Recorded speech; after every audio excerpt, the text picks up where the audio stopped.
এমন কিছু খাবার রয়েছে যা সকালে খালি পেটে খেলে হতে পারে মারাত্মক সমস্যা। গ্যাস, অ্যাসিডিটি, পেট ফাঁপার মতো সমস্যা সহ বড় ধরনের বিপত্তিও বাড়তে পারে। হয়তো লক্ষ্য করেছেন যে কিছু খাবার খাওয়ার পরে পেট খারাপ বা অস্বস্তিকর হয়ে উঠেছে, যার মধ্যে শাকসবজি বা ফলও থাকতে পারে। তাই এমন কিছু খাবার আছে যেগুলো সকালে খালি পেটে না খাওয়াই উত্তম। কাঁচা শাকসবজি।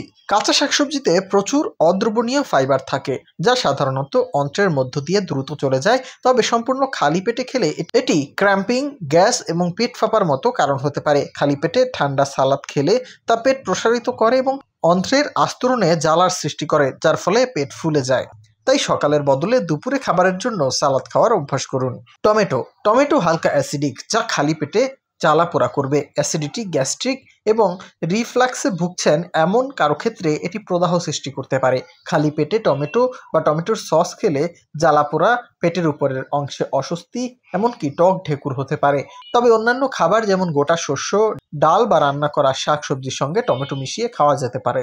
সাইট্রাস জাতীয় ফল, কমলা, মিষ্টি লেবু, জাম্বুরা এবং লেবু সবই ভিটামিন সি সমৃদ্ধ, কিন্তু এগুলো খালি পেটে খাওয়া যাবে না। এই ফলের প্রাকৃতিক অ্যাসিড বৈশিষ্ট্য বুক জ্বালা, পেটের উপরের অংশের ফোলাভাব অথবা খাওয়ার পরপরই টক ঢেকুরের সৃষ্টি করতে পারে।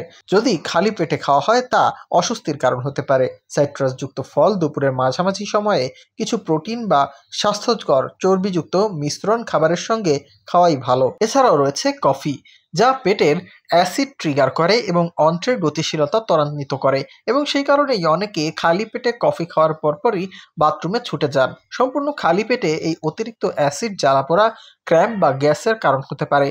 কিছু ক্ষেত্রে এটি উদ্বেগ এবং ভীতি আরও বাড়িয়ে তোলে। তাই খালি পেটে না খেয়ে সকালে কফি খাওয়ার আগে পানি ও নাস্তা খেয়ে নেয়াই উত্তম।